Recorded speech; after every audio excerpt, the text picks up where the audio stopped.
Okay, today is October 18th, 2010. Time is approximately 1:28 p.m.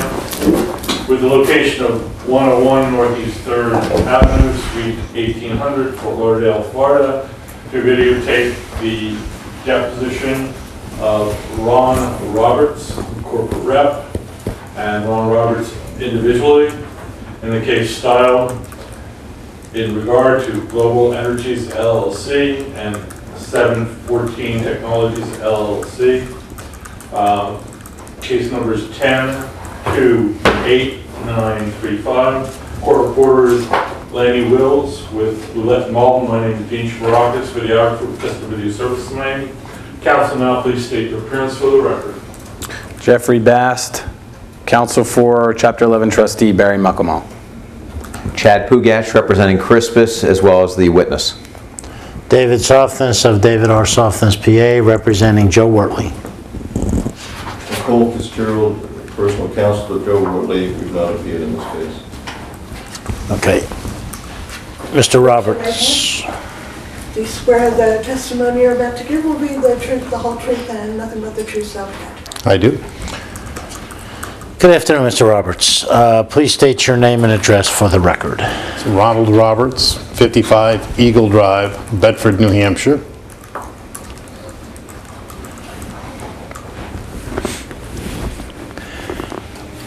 Let me address your attorney, Mr. Pugash. It's my understanding that Mr. Roberts will testify both as the corporate rep for Crispus Ventures LLC and on his own individual behalf. Yes, we've stipulated that you can take both of them as one deposition, and he is the designated rep.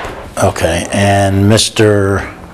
Roberts, you've just sat through the deposition of Mr. Tarrant, correct? Yes. And I'm going to be referring to documents we marked in his exhibit with the same exhibit tab, and we will coordinate having two separate transcripts. Yes, we've stipulated that the same exhibits with the same numbers will be usable in both depositions, and to the extent you're going to introduce more, you'll consecutively number. We left off at 7, so you'd be picking up with 8 if you have any other exhibits. Okay.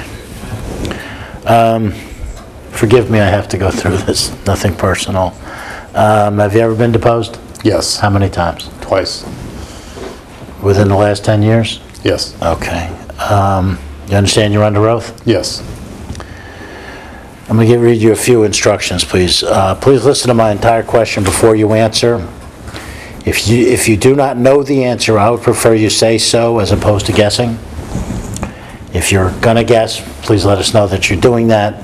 And if your answer is not from your own knowledge, but from somebody else, please let us know where it is you got the information. If you don't understand my question, please say so and I'll try to rephrase it. You have to answer verbally, you can't nod, shake your head, etc. And if Mr. Pugash speaks after my question, please let him finish before you answer, unless he expressly orders you not to answer. Obviously, if he does not, you have to answer all my questions. Are you under any physical, medical, or medicinal limitation today which would impair your ability to hear and understand my questions? No. Okay. Before you get started, without repeating verbatim, I'll make the same objection and statement that I made after Mr. Tarrant's deposition, that there should be no assumption attached to his failure to identify if some answer comes from some other source. If he can do it and remembers to do it, that's fine, but there should be no assumption attached to that. Okay, with all the foregoing, if you answer a question, I'm going to assume that you heard it, understood it, and are answering from your own personal knowledge, okay? Yes. Subject to the same statement I just made. Please state your educational background, briefly, please. Okay. I have an undergraduate, graduate degree, master's in finance. I'm a CPA. Where'd you go to school? Babson in Wellesley, Mass. And an MBA? Yes. Same place? Yes. And you're a CPA as of?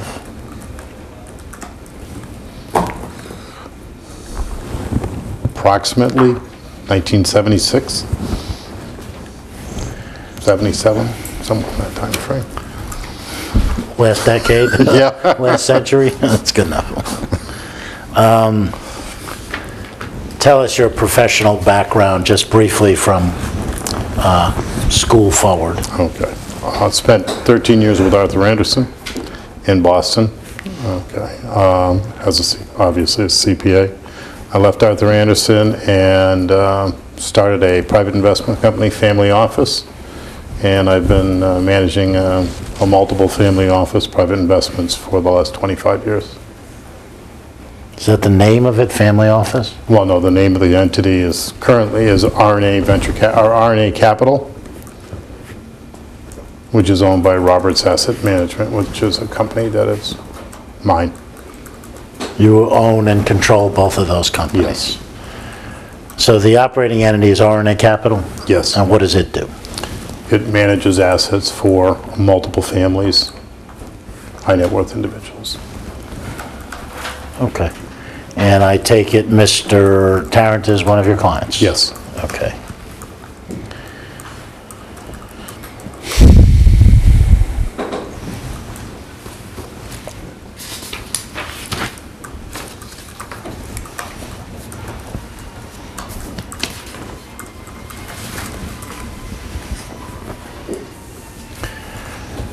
How long has Mr. Tarrant been your client? 15 years. Okay. And you manage investments for him and his family? Yes. So I'm taking it that Crispus is not the first transaction you had? That's correct. Okay, you've had many others? As it relates to, Mr. Tarrant? yes. Okay. Sounds to me like you do investment for a given client. You might do regular investment in businesses or entities. Do you ever just do simple financial management, put them into stocks, bonds, whatever? Yes. Okay. And you do all that for Mr. Tarrant? Yes. Okay. Is Crispus, you formed Crispus for this purpose? In order to enable Mr. Tarrant to invest in things? Direct investments, yes. Okay, what does that mean, direct investments? It's versus the stock market, like a publicly traded. Got it. It would be a private investment, startup type of investment. When did you form Crispus? 2004. And how many investments have you managed through Crispus?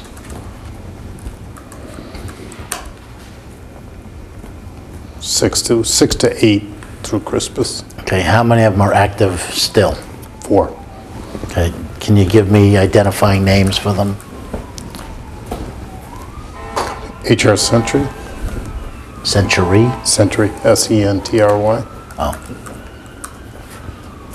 TPW Property Management. okay. Sleeping Well.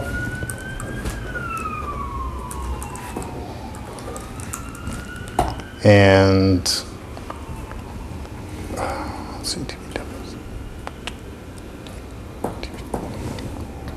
Come on. I'll have to take a second to. If it pops into your head, let us know. I will. Yeah, try. Would you, I believe Mr. Oh, Tarrant... I'm sorry, Global Energy. Well, Yeah, I knew there was one. Mr. Tarrant testified that as these things go, Global is towards the smaller end of these investment. Yes.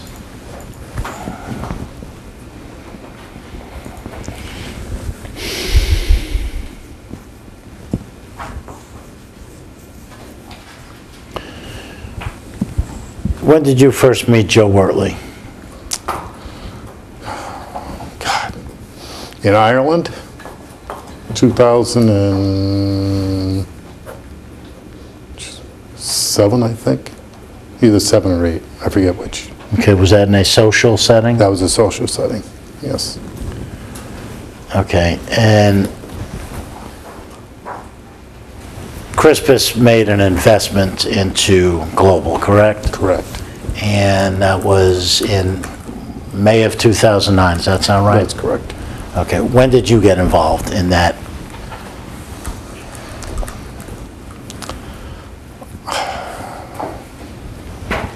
I believe I was in Boca on a business trip, met with Joe, played golf.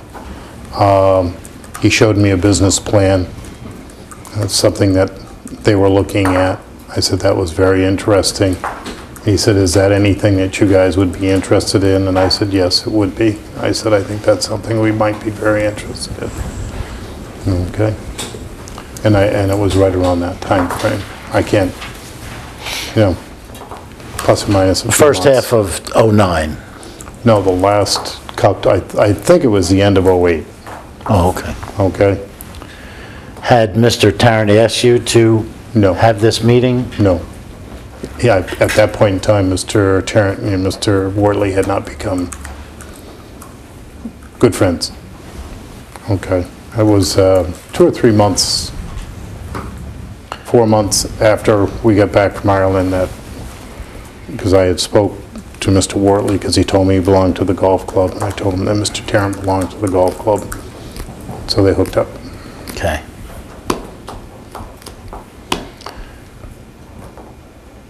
I'm a little confused. I think Mr. Tarrant testified that he met Mr. Juranich and he knew Mr. Wortley. Both had some discussions leading to the investment. I think your testimony seems to be that Mr. Wortley went to you direct. No, what Mr. Wortley showed it to me, okay, and asked me if that was anything that we might have an interest in. Okay. I said, yes, that might be something we would have an interest in. Okay. I never brought the business plan and pursued it any further than that. Rich, after meeting with Mr. Wortley, brought it up again. Okay, so this is independent tracks, almost Yes, coincidental. it was. Okay.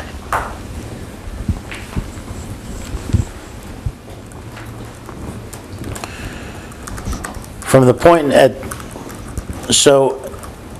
I can't think of a better way to say this, who pursued who in terms of this investment? It's always a dance. Okay. It's always a dance, okay? There is no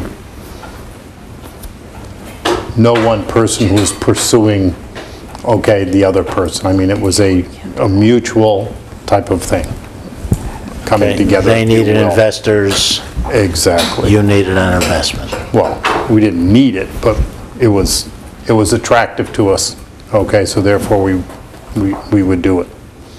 Okay, but you can't say with any certainty who was the suitor and who was the pursued. No. Okay.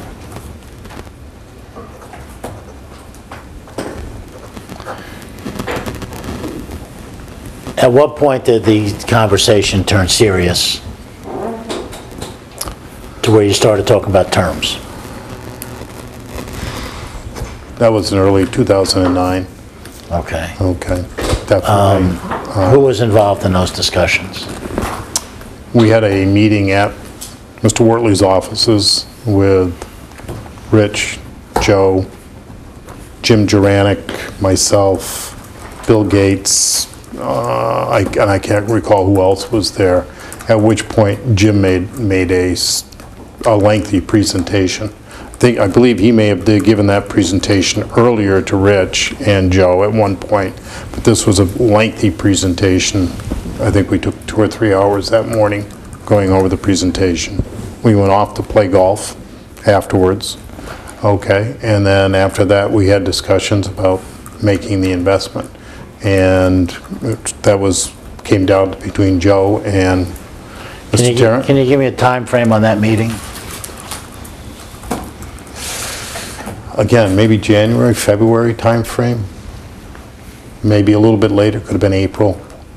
But it would have been in that timeframe because... Who was in charge of, obviously at some point you decided you would pursue this, correct? At what point did you start looking at documents? We had started looking at documents once Mr. Tarrant and Mr. Wortley had inked a piece of paper Tell me about that piece of paper. It's basically a one-page sketched out a term sheet as to what would be acceptable.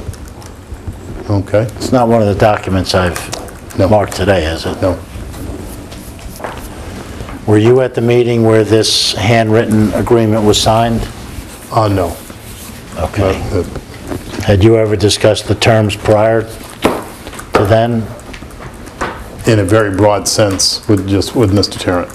Okay, so you had, and did the deal that they struck, was it kind of in line with what you discussed? That I don't remember. Okay. Okay.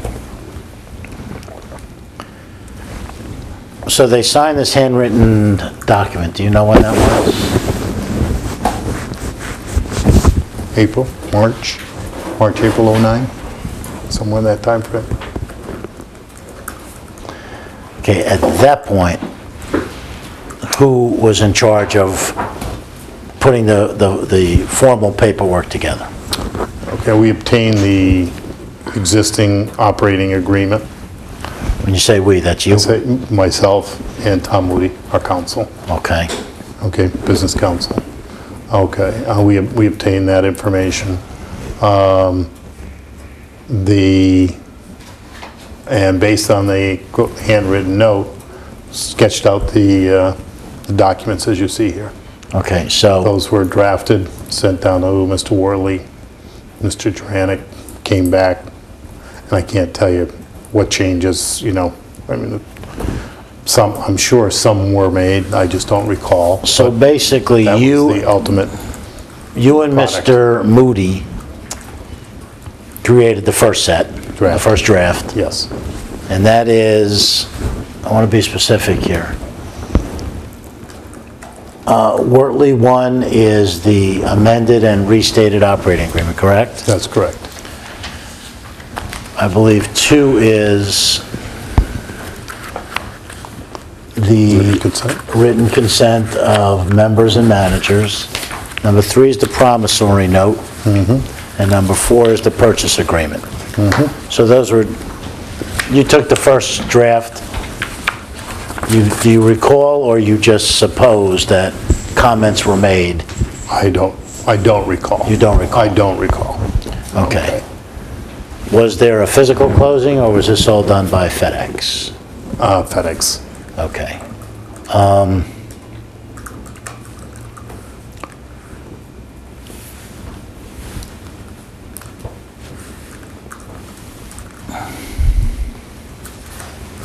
Strike the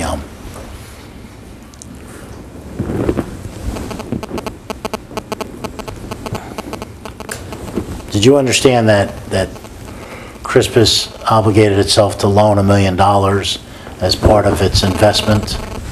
Yes, Okay.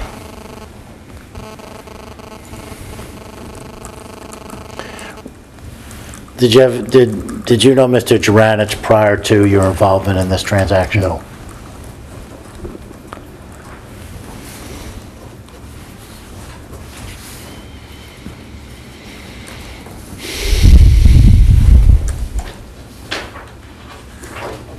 Do you recall any negotiations leading up to, between the handwritten document and the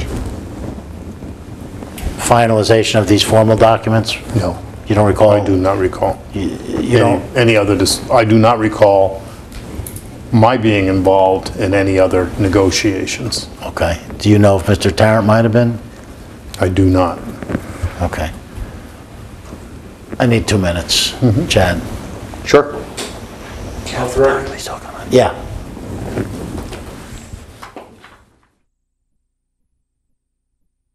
Say when. Go back to the record, 148. Okay. Mr. Roberts, I'm showing you a handwritten document, which I think is the one you've been referring to, and I'd like it marked. Well, let me show it to you for identification. Is this the document you've been making reference to?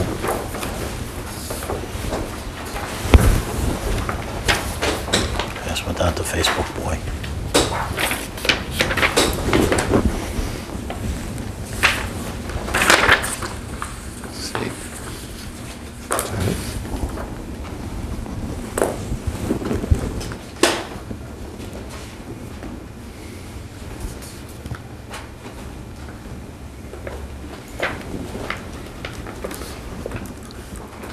Yes. Okay, let me have this marked as 8, I believe. You can hang on to it.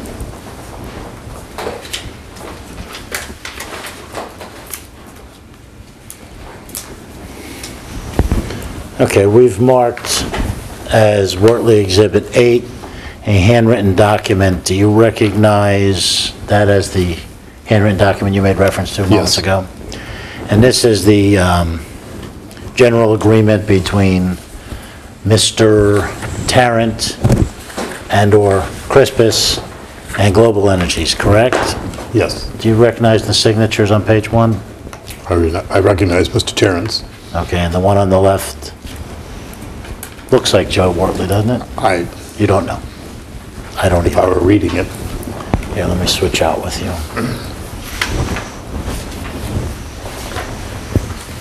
Is that to have been signed before here?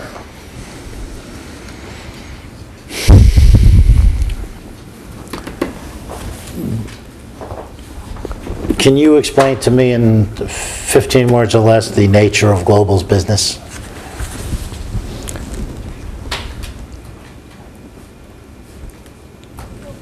sequestering of CO2 was my understanding. It's kind of how I looked at it. Not sequestering, but the destruction of CO2 or elimination of CO2 in the coal-fired plants. Okay. Do you have any experience in No, this type of business? no, Did you ever form an opinion as to the value of Global? no, Not when you made the investment, no, and not when you, not now, no, at no point? no.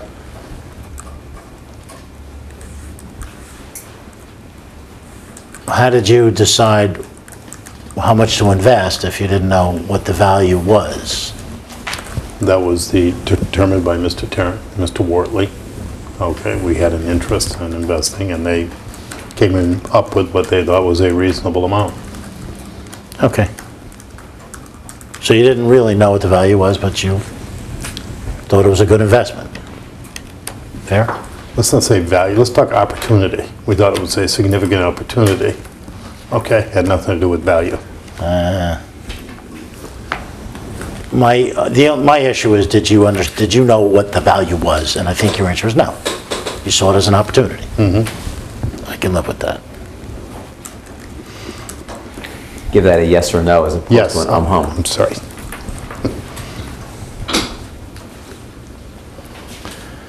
Now, did you personally have any day-to-day involvement in running Global? No, Did you ever see the books? no, Never saw cash flows, you never saw balance sheets? no, Did you ever see a balance sheet at the beginning of the deal?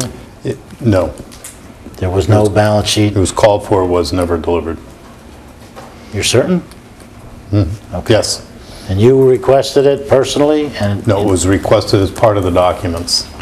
At the outset, when you Yes. initially made the investment? That's correct. Okay.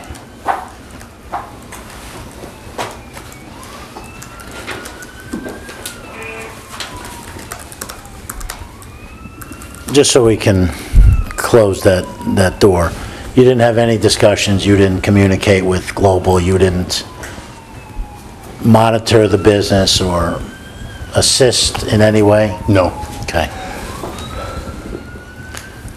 Do you know if Global ran out of operating capital at some point this year, 2010?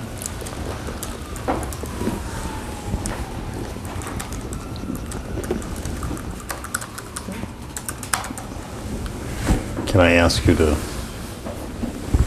can you rephrase the question or ask it a little differently? Because I'm not really, I want to know if you were aware right. that at some point in 2010, Global ran out of operating capital.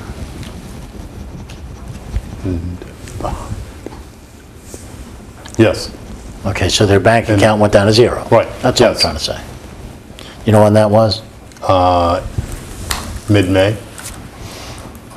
How was that communicated to you? We came down, and when I say we, myself, Mr. Tarrant, and my CFO came down to review the books and records, okay, after the little blow up. Okay, we were specifically asked to, and Who asked you to do that? Mr. Worley told Mr. Tarrant that we should come down and review them. Okay. So at that point, you reviewed the books with with your CFO? Yes. What's his name? Dan Wyan, W-Y-A-N-D.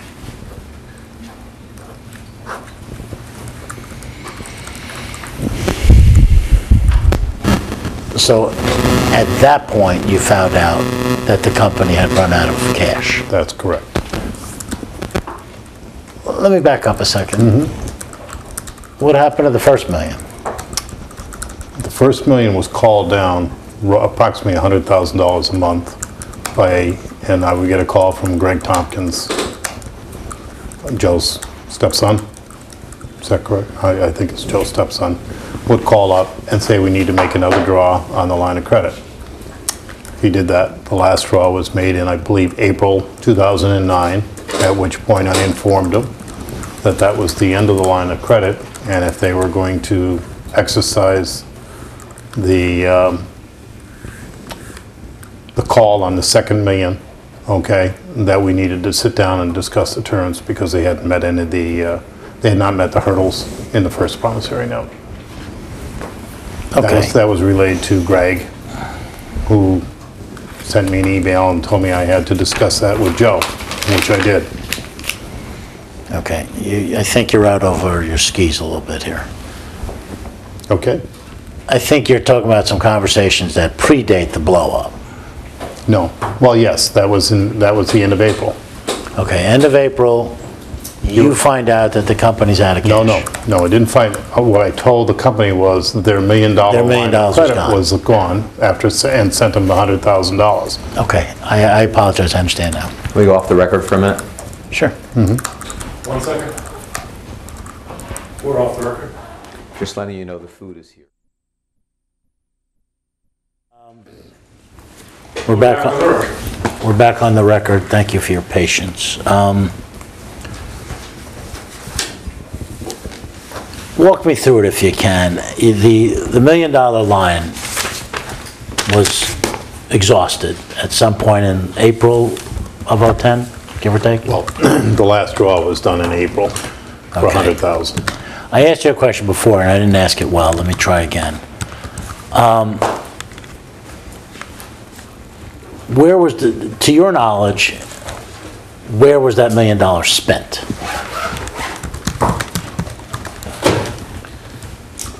In Global Energies.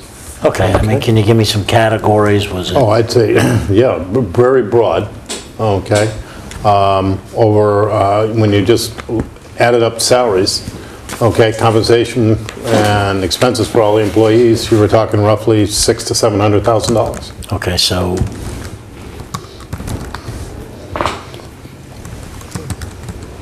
was there rent?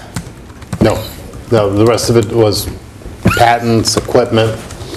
You know, I don't have a real breakdown. Let me ask okay, you at this. point. Were you But it's- satisfied that the $1 million was well spent in light of the results? That I Check to couldn't the answer. form of the question. What was your answer? I couldn't answer. Okay.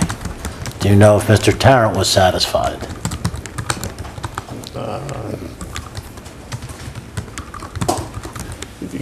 Let's go back. Could you rephrase or just ask me the question again? I asked you if you were satisfied with the results obtained vis-à-vis the amount spent, and you said you didn't know. I asked you if you knew whether Mr. Tarrant was satisfied. You objected to the... Just to the form. Okay, let me answer that question. The way that the overall, okay, we have salaries and wages. When you look at the total dollars spent, the biggest single category was in that area. All the other expenses, we have no way of tying down, you know, what we pay for what piece of equipment or whatever. The expenses on a routine basis were not handled as well as we would have handled them, or as we handled them. Okay, just a different styles. Okay, was Was this discussed between you and Mr. Tarrant? Yes. Okay, many times, several times? No, this was the end of May. Okay, just the once? This is at the end of May, when we're going through and doing our reviews. We talked about it. No, I think our timing is off. I want to get this straight. It sounds like in late April, you were asked to come up with the $2 million. No. Let me, if I can put the time frame. Late April, we were asked for the last $100,000 drawdown, which we made. At that point in time, as I say, it was late April, I informed Craig that was the last of the $1 million line, okay? That if they were going to draw down on the second million, okay, we needed to sit down and to discuss that, because we weren't going to be happy with just the incremental 5%, because they had not met any of the benchmarks, and we wanted to totally revisit that. That was at the end of April. When we actually went down to review, okay, the accounting and bookkeeping and everything, that was not until... Let me stop you there. Right. If I may. Late April, you inform Global that the $2 million is not forthcoming without some... I informed Greg Tompkins, Joe's stepson. Was he employed by the company? He was the one that called me. He was acting controller, as far as that was... Well, he spoke for the company as best you knew. Yeah. Okay. So when I say you sold the company, you spoke to an agent of the company. Fair enough? If that's what, yeah, I spoke, I don't know his title or his relationship, okay. I knew he was... When you spoke to him, you assumed he was speaking for the Yes. company. Yes. All right. What was the response from the company? Just see if you can focus in on just that issue. Okay. What was the response from the company? Greg sent me an email back saying that I would have to discuss that with Joe. Okay? Okay. And did you? Yes. Okay. Tell us about that. Okay. Basically, I told Joe that given the current status of the company, okay, i.e. where they were relative to where we thought they should be in along the developmental stage, if you will, they had not met any of the hurdles that were spelled out in the loan agreement. Okay. Therefore, in order for us to, okay, put up the next $1 million, we felt we were entitled to a larger piece of the pie. Okay. Where, when, or how was this communicated? Is this phone calls, emails? That was a phone call between Joe and I. You and Joe had this conversation? Yes. Late April, early May? Late April. Okay. Yes, late April, early May. Okay. You must have had further conversations. No, well, I didn't. Okay. At that point in time, Mr. Wortley said he was going to take it under advisement, and he and Mr. Tarrant had a conversation. Okay, the result of which is, I think it's one of these exhibits. Exhibit, right there. Right. The result of which was this exhibit. Okay, and this was dated May 10th. May 10th. And you're making reference to Wortley Exhibit 5, which is the handwritten agreement to put in the second Correct. million. Correct. Okay. So you don't recall having any conversations or correspondence between that phone call and May 10th? No, I do not recall. Okay. When did you first hear about the blow-up on May 13th? After Mr. Tarrant got back from his trip, somewhere 18th, 20th of May, somewhere in that time frame.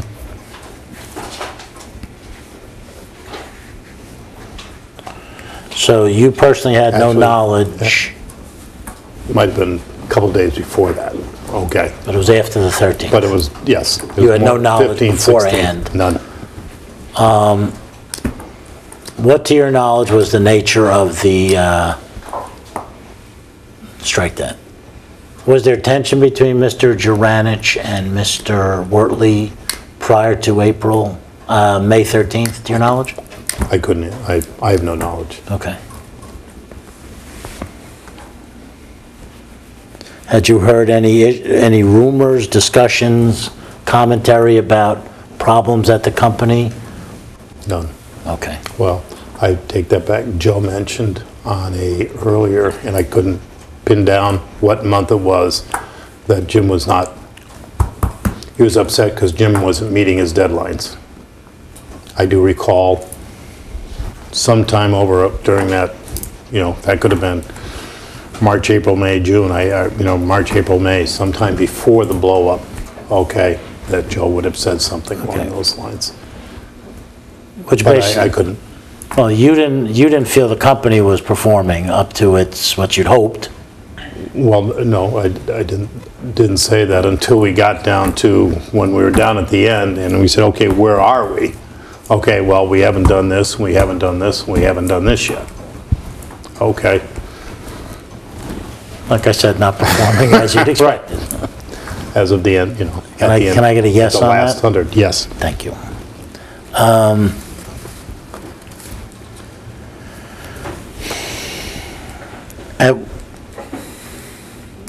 I get the sense, or I believe there's even been testimony that at some point you began negotiating. Once you found out about the blow-up, negotiations began. Were you involved in those negotiations? Yes. Okay. Did Mr. Tarrant ask you to get involved? Were you automatically involved? Tell me how that came to be. Well,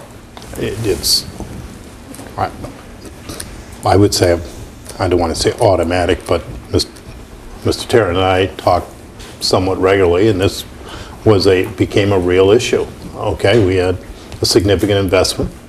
Okay, and it was at risk. Okay, and when he came back from France and he told you about the blow-up, what was your, I assume you discussed what should we do about it, correct? That was when we came down, Dan Wyan and I came down to meet with Mr. Tarrant and meet with Joe's people to go through all the record keeping. Okay. That's not my question. Mr. Tarrant comes back from France, he tells you we've got this problem with Global. Yes. Did you discuss at that time, what do we need to do now? No. Okay, well, what did you think you ought to do? Check to the form of the question. Yeah.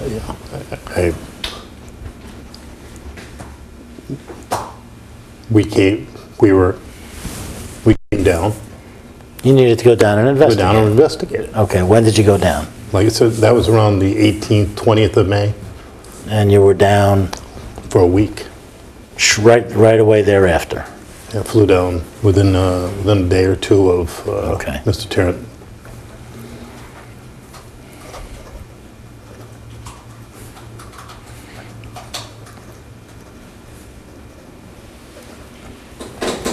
I don't want to go off on a long discourse, but tell me what happened when you got here. What did you do? Who did you talk to? Okay. Joe and Greg had gone, they had planned a trip, they were gone. They had his people, Joe's people. okay, give us access to whatever we wanted to look at. Okay. Okay, so we did. We went through the Peachtree accounting system that was maintained by Phil, and Carmen pulled a bunch of information, so we looked at a lot of different documents to try to just ascertain, different pieces of information that we had been...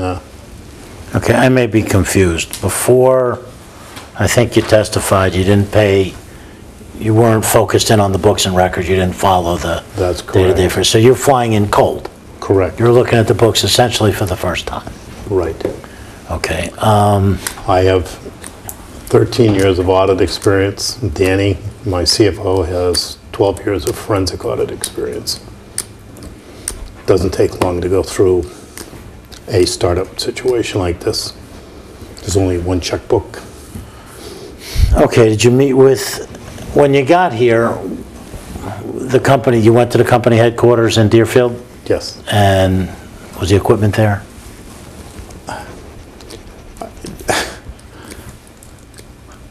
Yeah, let me object to the form of the question. Again, I can't answer that. I don't know what equipment you're speaking of. When you say was there equipment there? There was equipment there. Okay, well, let me come at it from another direction here. Were you ever advised that Mr. Juranich and other employees had taken some equipment out of the premises and moved them elsewhere? Yes. When did you find that out?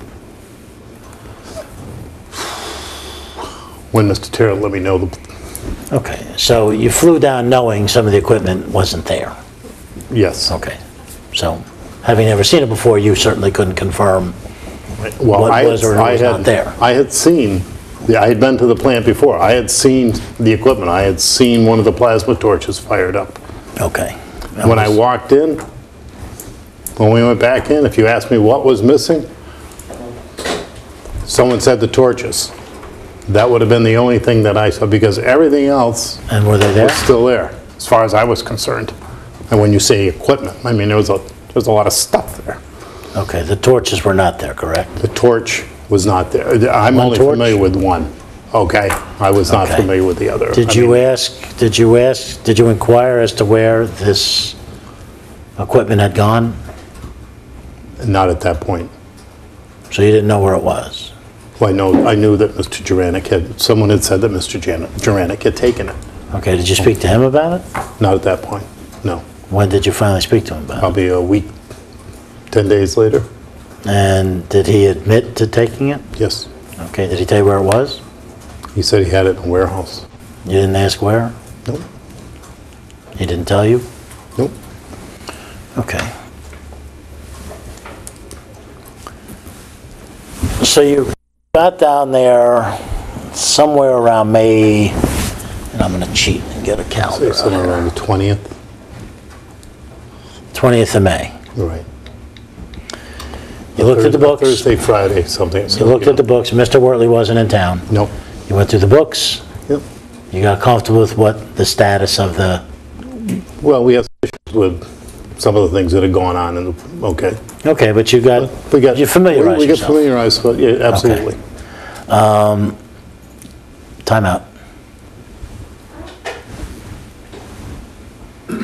Off the record? Thank you. You need to. We're back on the record.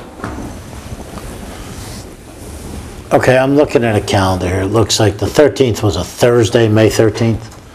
So you think you found out about the blow-up at the end of the following week, which would be the 19th, 20th, 21st of May? We would have found out Tuesday, Wednesday, and then we would have come down Thursday or Friday. Okay, so you were down here by the 20th or 21st? Right. Okay. You looked at the books. Did you speak to Mr. Juranich? Not then, no. Okay. Did you try to talk to him? Not right away, no. Okay, so you've got access to the books, you're in the premises, there's nobody there, there's no work going on, correct? That's correct. It's just the, say, Phil and Carmen, bookkeepers, and Okay. Lee, Ted, another employee that opened up the building for us to go in.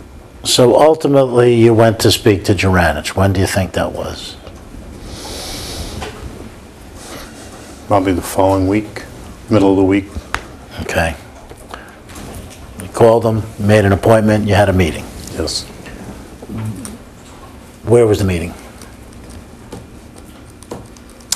I believe it was at the guest house, at Mr. Darren's guest house, Where he... at 1083 Hillsborough Mile, guest Okay, house. His house, where he lived. No, it's guest There's a house. house next to his house. There's a separate house. The little house next to the big house. Got it. Who was at that meeting? Mr. Tarrant, myself, And Mr. Dan Wyan, and Mr. Juranic. Okay, and Juranich told you you'd taken the torch. Did he tell you why? Excuse me. Yes, he did tell us he took the torch to protect because they needed to be taken care of. There's some things that needed to be done to them in order to maintain them and keep them okay in working order. That doesn't explain why he took them. That explains why he had to do his job. I mean, his job is to take care of it, right? Object to the form of the question. Did he indicate why he couldn't do that at the debtor's premises? At that point, my understanding was it was locked. The premises was locked. Okay. Okay, He didn't- after he took the torch. Yeah, I have no knowledge of what, the chicken or the egg. I know you don't, but my question was... So, I forgot my question.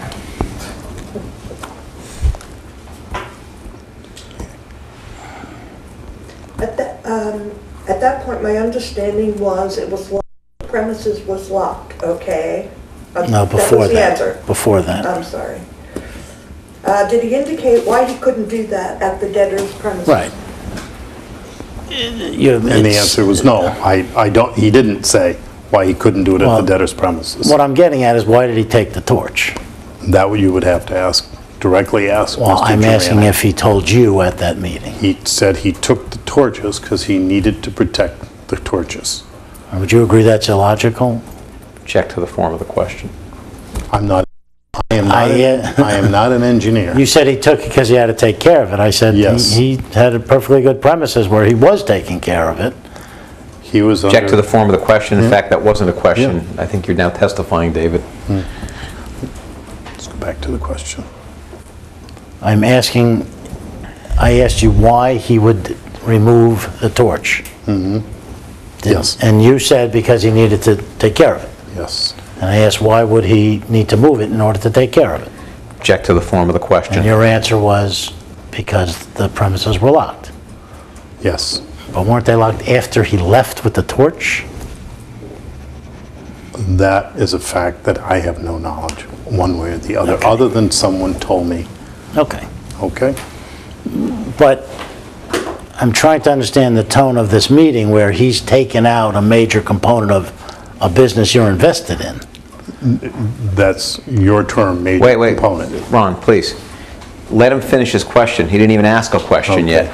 Sorry. Don't try to anticipate what his question is. Okay. Please, take your Yeah. time. Let him finish asking his question before you answer it. Okay. Thank you.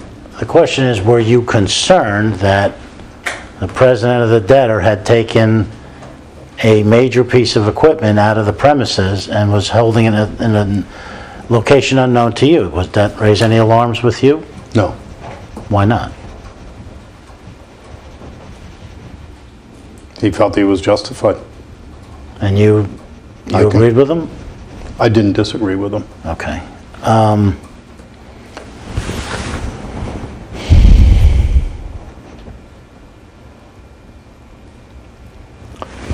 Did you discuss with well, how many more meetings do you think you had in the week you were down with Mr. Juranich? None. Just that one. Okay, did phone calls, No. emails? That I don't recall. Okay. Okay. So you were satisfied that him taking the equipment was acceptable. Was he working for Global at that point, as best you could tell? I didn't make a judgment as to whether or not his taking the equipment was acceptable or not acceptable. Okay. I may have misunderstood your testimony. My question is, did you question it when you spoke to him? The question that was asked was, why did he take it out? And his answer was that he needed to make sure that it was protected. Okay, that he had certain maintenance and things that they had to do on it to protect it so that it would function properly. Okay. If and when This is where we're missing each other. Right. Protected from what? As I said, that's an engineering issue. I have no... No, I don't mean absolutely what no forces question. of nature. What, it was in a locked warehouse, and he took it out so that he could protect it. What was he protecting it from? Why couldn't he... Object to the form of the question. Whatever care he was providing for the torch could be provided where it was in the first place. Jack, So David, what- you're going in circles. Now you're just going to start to ask him the same stuff over again. He's giving you his answer. The question's been asked and answered. You understand my question? Twice already. I believe I understand your question. Okay. Okay. What... Did he explain to you what he was... Your testimony is that he took it out to protect it. And I think he's protecting it from, age, or it needs to be oil, whatever it is, mechanically it might need. But why did he have to take it out in order to protect it? Why couldn't he protect it where it was? What is he protecting it from? Object to the form of the question. Was he protecting it from Joe Wortley? That, again, you'll have to ask. You don't know. No. Sorry that I circled back. I shouldn't have. No.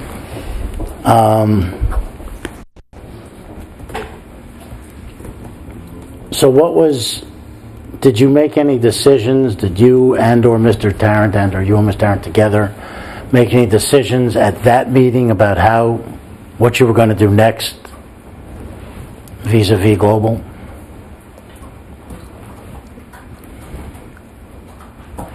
At that meeting.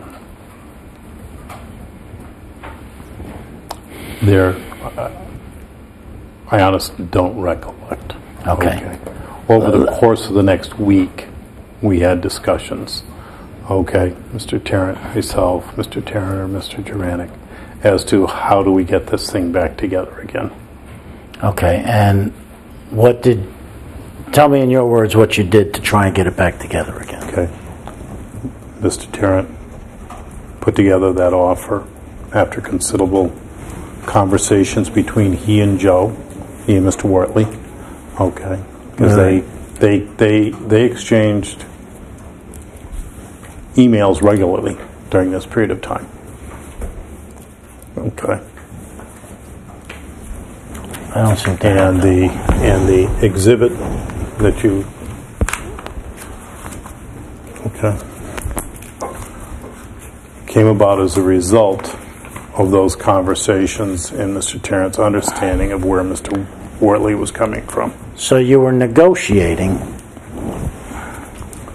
you and or Mr. Tarrant were negotiating with Mr. Wortley on how to resolve this impasse. Yes.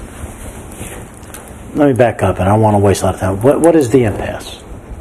What was... Just describe it to me in 15 words or less.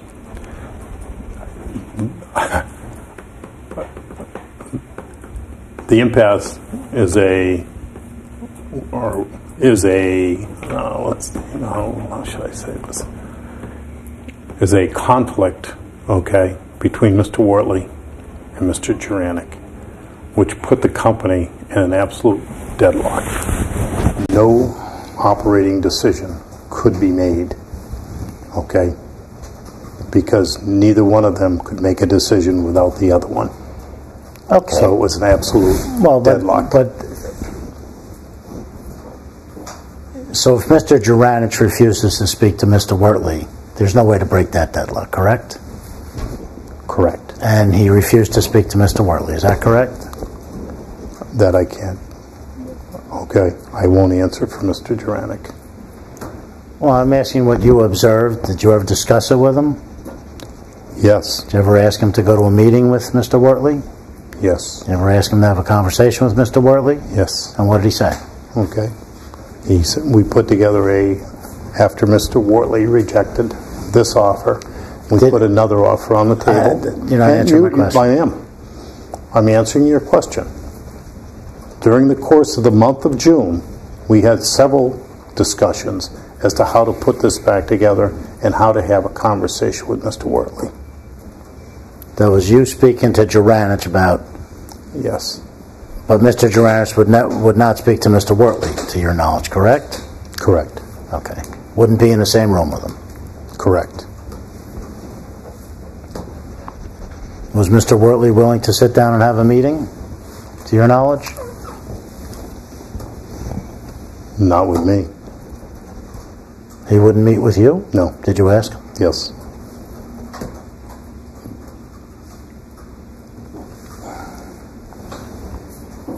He rejected every overture I made to him to reach a settlement. That's a different thing. I understand you made settlement offers in writing. I want to know, was there any offer to sit down and try and negotiate? No. No. Okay. Do you know what caused Mr. Juranis to not speak to Mr. Wortley? No. Did you ever ask? No. Wouldn't that seem relevant if you got $1 million investment and one of your investors won't, one of the managers won't speak to the other? It wasn't necessary. Okay.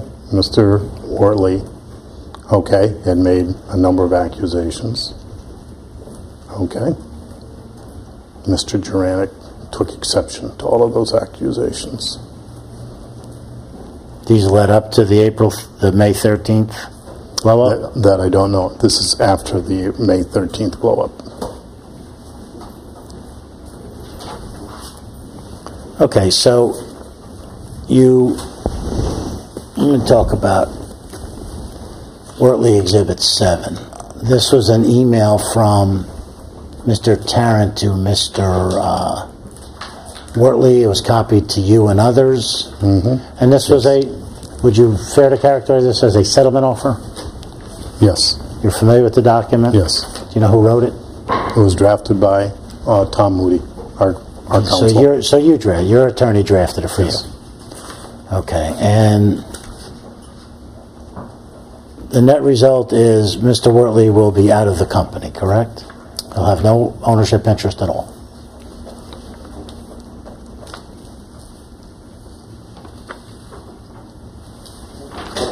Mr. Wortley would have the license to all the technology that was in the company. Okay, but he'd have no ownership interest in Global. What's left? There was nothing left in Global. Mr. Wortley would have all of the patents and licenses that were in Global Technology. And what would you get? We would have the entity. With nothing in it? That's correct. So without the intellectual property, I guess it is, the Global would have no value to you. Correct. So what is the purpose of a settlement where you get nothing?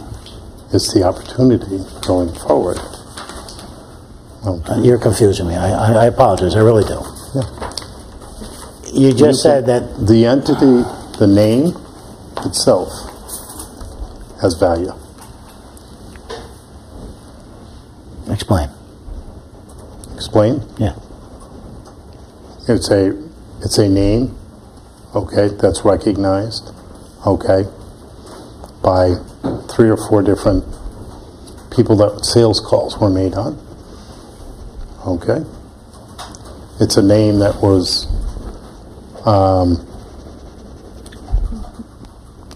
took a lot of time to come up with and register. Okay. And we would have the ability to pursue other opportunities. Okay. Maintaining that same name. Okay. Not in conflict with Mr. Wortley.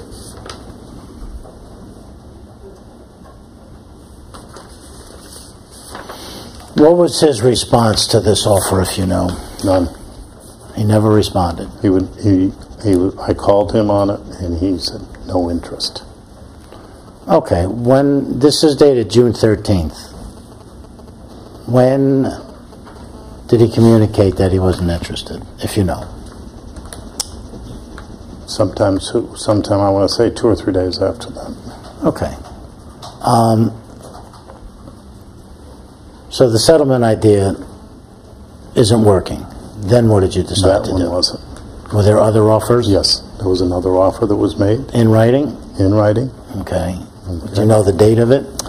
It was delivered to Mr. Wortley probably the 3rd, or maybe I think around the 3rd week in June, and then given to him again towards the end of June, and Joe and I exchanged several phone calls and several emails trying to hook up to talk about it.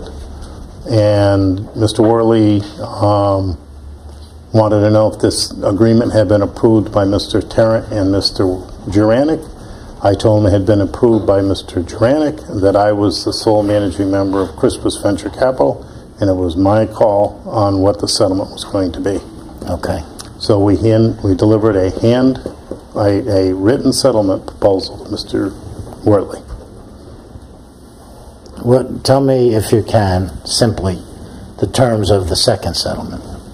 Mr. Worley would maintain 25%. Mr. Juranic would maintain 55%, and Crispus Venture Capital would have 20%.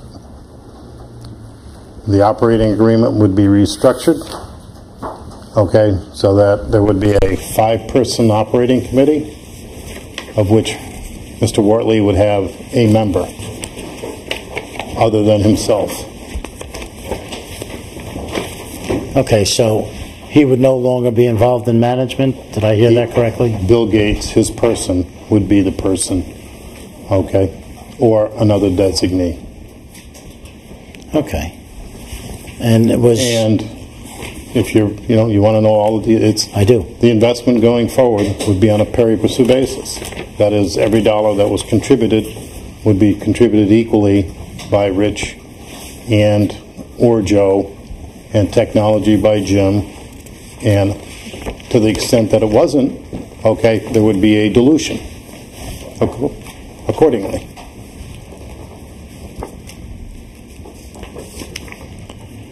Okay.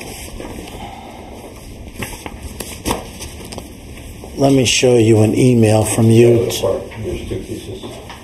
What? We found it. He's allowed to do that. No, he's not the post. He's only the post.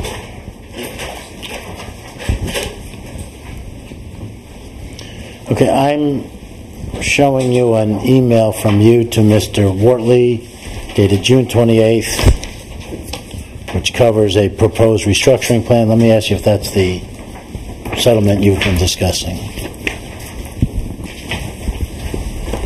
I think this is 9. Yeah, you're on 9.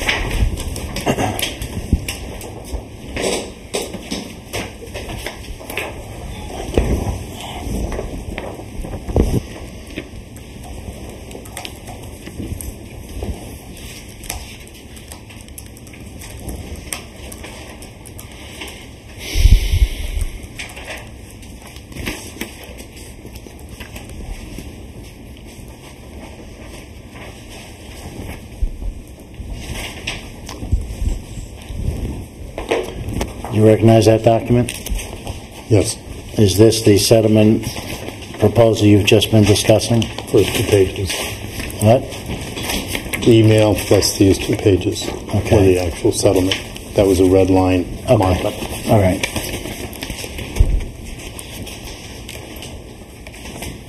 Looks to me like there's... I have it in a different order. It looks like several copies. But it's a 2-page... It's a 2-page. It's a 2-pager. Right. Right? Exactly. Okay. All right. Let me give you the official one. David, just to be clear, how are you marking the exhibit? This is Wortley 9. But are you marking the entire thing with all the multiple copies, or just the first Yeah. page with the 2 pages? Or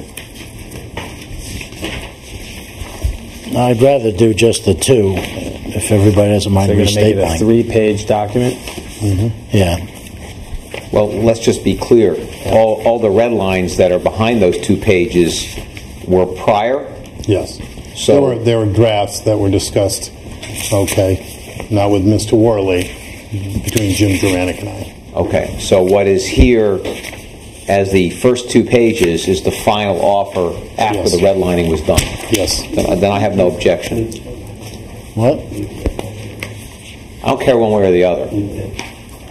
All right, we're going to leave the red line in. we're not stipulating as to whether the redlining is admissible in evidence. We're simply not objecting to having it be part of the exhibit. All right, let's walk through this quickly. How many pages is the exhibit, just so we're all clear? 5. No. I believe it's 9. 6, Mine is 9. 7, 8, 9. Mine is 9 as well. Yeah, it looks like 9. Okay, it's a 9-page document. Thank you. Do you know who's... Tell us about the red lines as briefly as you can. I don't want to waste a lot of time on it. I drafted it, sent it to Jim for his approval. He didn't like some of it. We changed it. Okay? And he said, if Mr. Wortley can sign off on this one, he said, I'll live with it. He would put it all back together again. Is that... You getting that from this document, or you're telling me that's I'm telling you that's what he said. That's what he said to you? Yes. Okay, so the non-red line attached to Exhibit 9 is a firm offer from Crispus and Juranich to Mr. Wortley. It was from Crispus, okay, with Mr. Juranic agreeing to the terms because Okay. he had to he had to agree to the terms also because he was a member. Okay. What was Mr. Wortley's response to this offer? Not interested in discussing it. Didn't want to discuss it? Nope. Okay. So then what did you do? I took the actions that I felt were necessary in order to protect our $1 million loan and investment, and I filed a Chapter 11 Okay, you filed an involuntary. involuntary Okay. proceeding. Now, I have the involuntary here somewhere.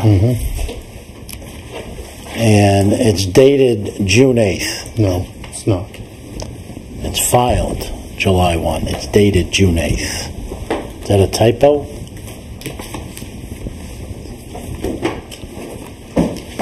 I see what you're referring to.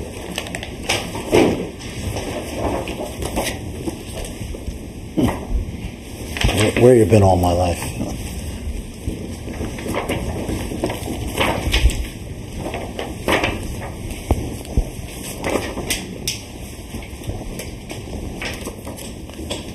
If you look on page 2, your signature appears to be in the upper left-hand corner, and it's dated Yes. June 8th. My signature is dated June 8th, and it was sent to...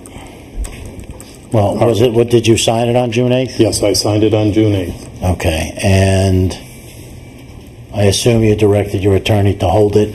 That's correct. Okay. Then you continued negotiating with Mr. Wortley. Attempted. Okay. You continued attempting to negotiate through the 2 settlement offers, one in mid-June and one in the end of June, correct? Correct.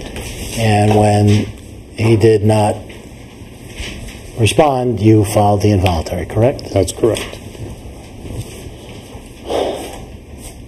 Did Mr. Juranich know you were going to file an involuntary? He knew that I was thinking of filing the involuntary Okay, when did you let him know that? when I informed Joe Which was via email, I think on July 1st. No, that's when you filed. I wanted to know if Mr. Juranich knew beforehand that you were contemplating a filing. I don't recall. I don't recall. Okay. I may have had those discussions with him. Okay. Well, But-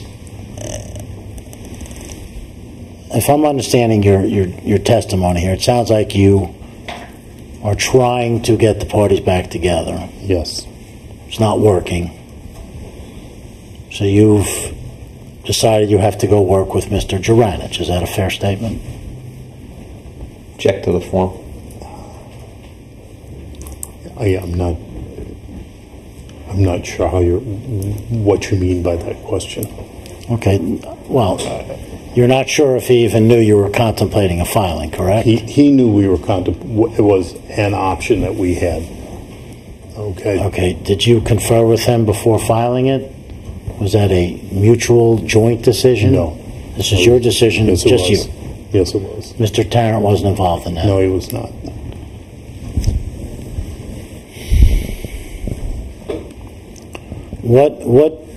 What did you expect to gain from filing an involuntary? As you heard me instruct Yes. Mr. Tarrant, if you can answer the question from your own knowledge without any disclosure of discussions you had with your counsel, then please do that. If your only knowledge would come from discussions with counsel, I don't want you to violate any attorney-client privilege. Okay.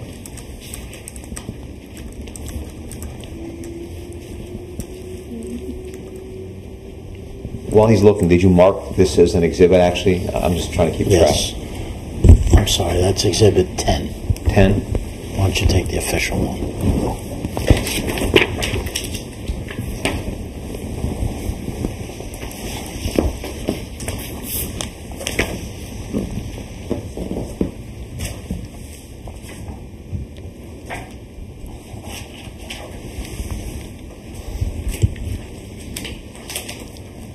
I guess I would have to say I can't answer that then, because of new conversations with counsel as to what the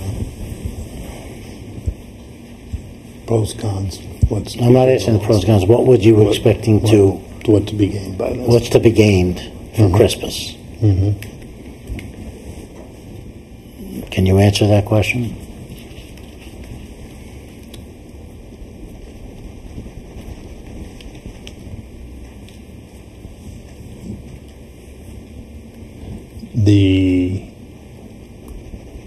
The ability to potentially put Global Energies back together as a going concern.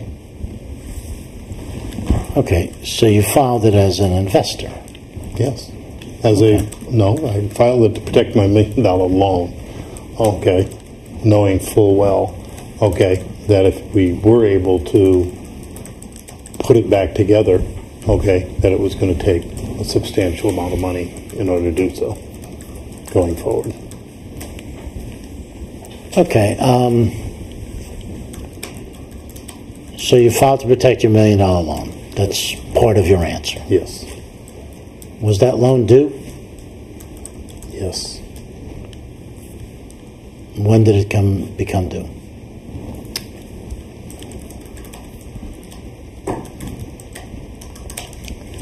Let me just, he answered too quickly, Right. object to the extent it calls for a legal conclusion on the part of the witness. He can certainly give his factual understanding. My understanding is it became due, okay,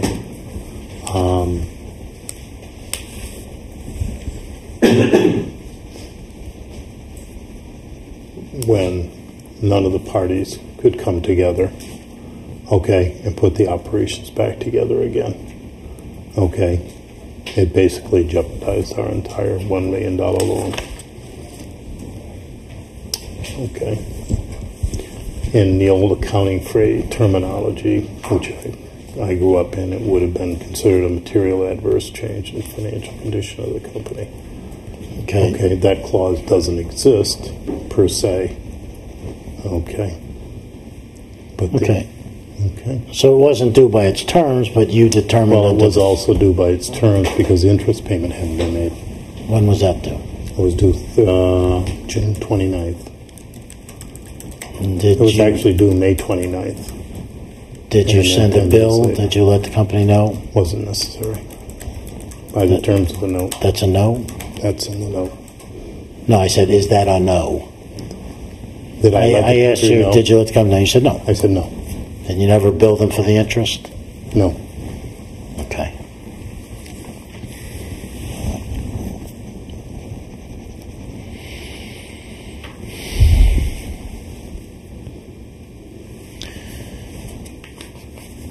Mr. Juranich helped you out by signing a certification as to the creditors. Do you know who recognize this document? Well, I'm going to object to the form of the question. You started making a statement, which I object to, Then you switched over and asked if you recognized the document. Okay, my statement's withdrawn. Okay, thank you. Thank you.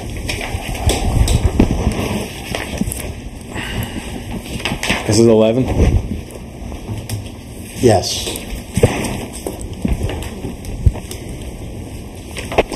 Thank you.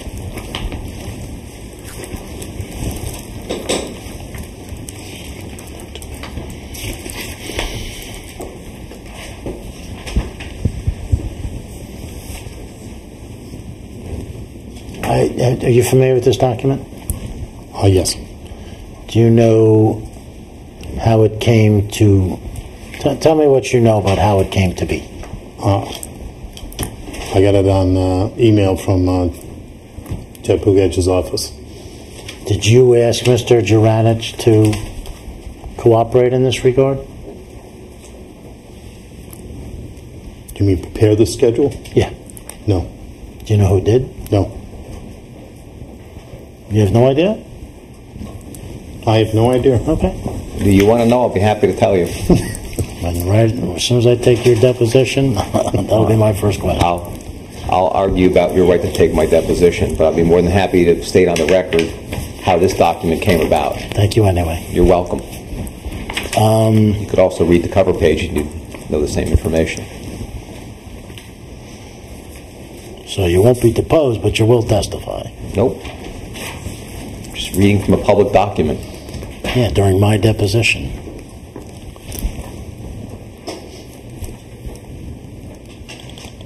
Was it contemplated when you filed the involuntary that you would seek a trustee immediately? Again, I'm going to caution you with regard to all these questions that relate to the proceeding. If you can't answer the question without it involving discussions you have with your counsel, don't answer the question. I'm instructing you not to answer any question that would violate the attorney-client privilege, and strategy that you engaged in with your counsel would be included in that. Okay. You have to tell me if you're going to answer or not. No. So you had no notion other than as developed in your legal strategy of whether you would seek a trustee? Again, I can't answer that. Okay. Did you contemplate that you would buy the company out of the bankruptcy when you filed the involuntary? Same instruction. I can't answer that.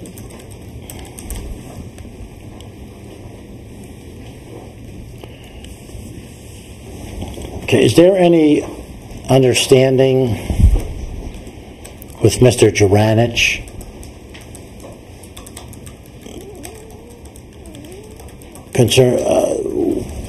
in relation to if and when you're able to buy this company out of the bankruptcy?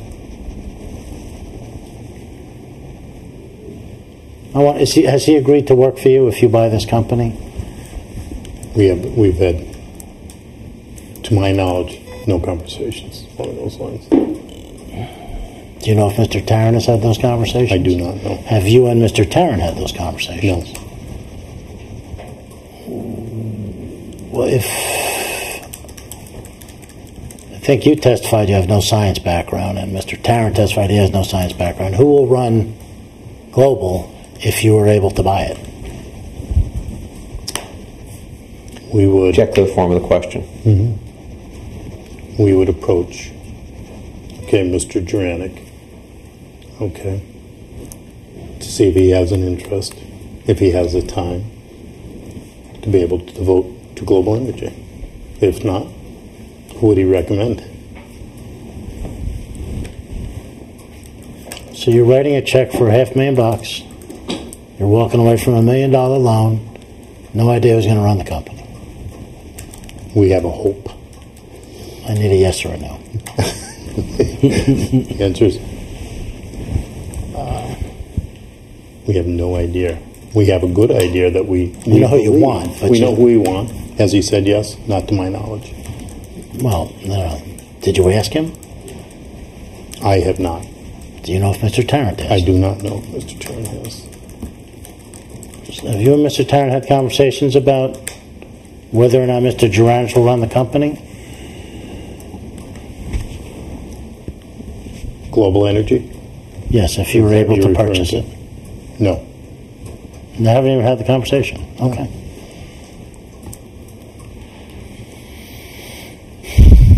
You're familiar with Plasma Power? Yes.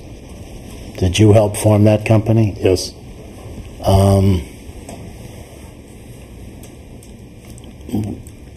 Who owns it? What's the ownership structure? It's an LLC Right. owned by Crispus. 100%? Technically, yes. Okay.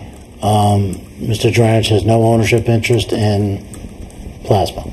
He will have, but he has none. Is there a written agreement to that none. effect? Well, you guys are talking over each other. In this case, Yes. he's trying to finish his answer, and you're talking over him, David. We have a verbal agreement, What is the... 50-50, Okay, a so verbal agreement. technically, right now, Crispus owns 100% of Plasma. And you have an oral agreement to give half the ownership to Juranich, correct? That's correct. What are the terms under which you're going to give him half? Assignment of the new patents that he's developing. Okay. These are not existing patents, these are new patents. New patents that he has developed and filed in late June and July that are pending. Okay.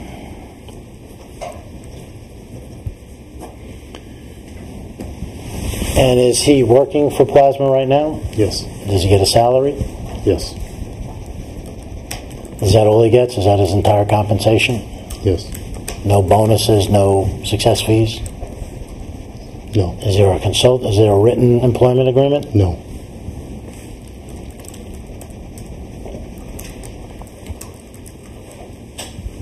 Do you know if he's going out on sales calls? Yes. Do you know where? Iowa? Where else? That's It's the only one. That's the only one I'm aware Okay. of. I can't tell you what towns, but it's All right. Iowa. The sales call in Iowa, I believe there was a sales prospect for Global in Iowa. Do you know if they're the same thing? I don't know. Okay. Well, let me. They're not the same thing. Are they the same? You know, when Is it the same customer? I don't know. Have you ever gone on these sales calls? No. Mr. Tarrant is going. Yes. He went with Global and now he's going with Plasma. Yes. Okay.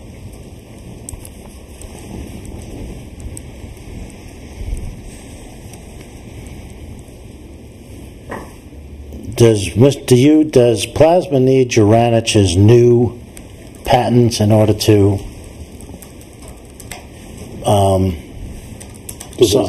do business? Yes.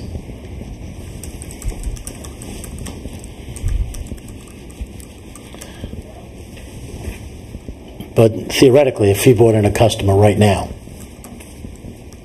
he doesn't have the patents to back it up. Is that correct? That's correct. Okay. Does he tell you? You don't know, but it seems like he wouldn't be telling the customers, "I really don't have any patents yet." Good guess. It's not the patents. I can't answer. You know. Okay. Neither can I. Does Plasma Power? Do you know where its headquarters is? Fort Lauderdale. And is it an office? Is it a warehouse? It's a combination. I believe office warehouse. Okay. And it actually signed a lease. Yeah. Do you know? Yes. And how are you funding Plasma? You're just writing checks as need be, or if you... Yes. Okay, so as the basically all the expenses flow through to Crispus. Yes. Okay.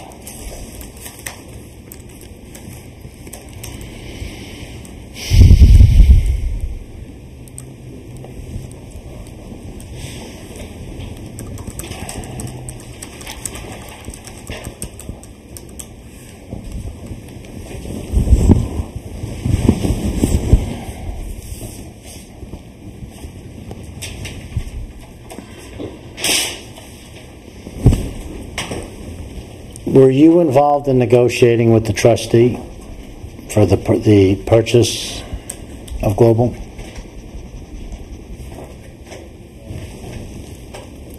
Yes. Who approached who, if you know? We put the offer on the table. Okay, For the you made trustee. an offer to the trustee. Yes. Do you know when you did that?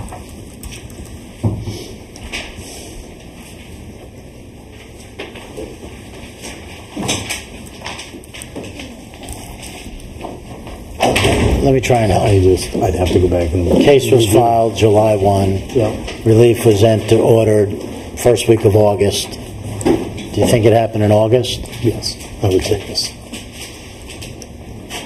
And what was the offer?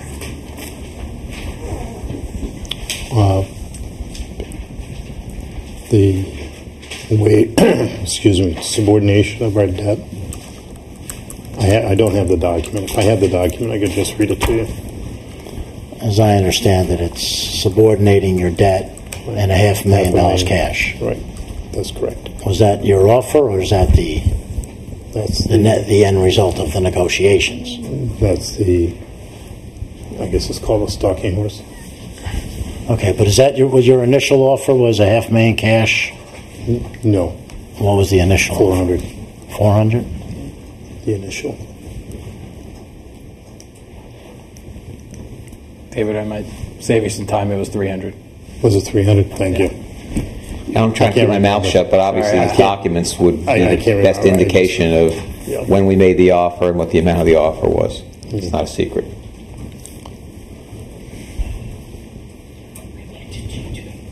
Okay. I take a short. Are you almost done? Or take a short restroom break while we're changing paper? Yeah, let's take a break. I can't say I'm almost No, I done. don't care. I'm just trying to avoid unnecessary interruptions. I say take 10.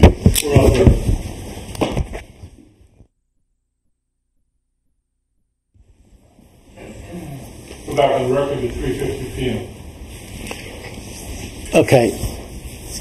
Mr. Roberts, I'm almost done. I want to follow up on one thing. You said that the involuntary, one of the purposes was to salvage your investment.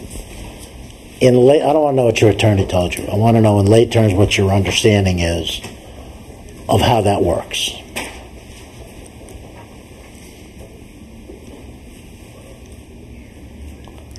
I'm going to object to the form of the question. If he can answer the question, even in his own lay terms, without it involving disclosing what I or any other attorney had told him, then that's fine. But even if it's in lay terms, if he's just paraphrasing what he was told by his lawyer, I think it's privileged. I'm going to instruct him not to answer if all he's doing is paraphrasing in lay terms what he was told in the way of legal advice. I don't think it was all that subtle, but Would you ask your question? I want to know what your lay understanding of how a bankruptcy would help you salvage this investment. Like, what do you mean by that? What do the words mean?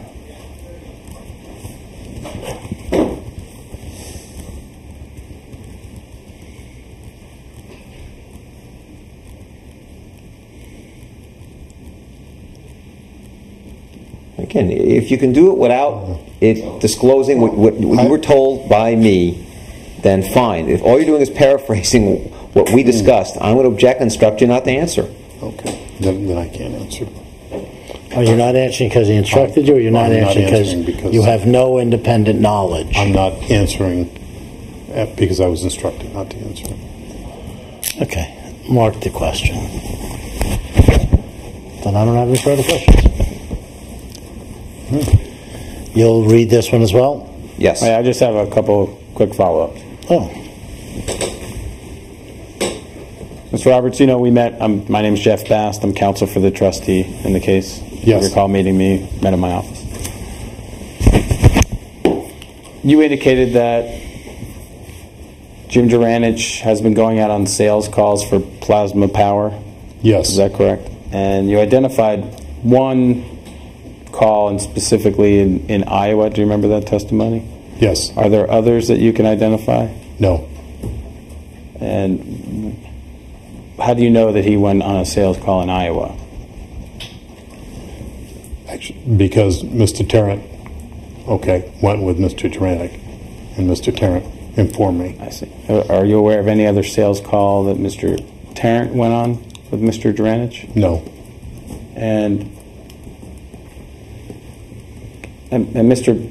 Softness may have asked you this, but can you clarify for me what the difference is between Plasma Power's business and Global Energy's business? No. No. Fair enough. I can't either. And you indicated that this customer in Iowa may be the same prospective customer that Global Energies was also courting? I do not know that. But it's so you're not sure? I do not know if it's the same or not. Okay, I have no further questions. Okay. I don't have any questions, and again, we'll read. Okay. Thank you. Everybody take your Take off your microphones mic. off first.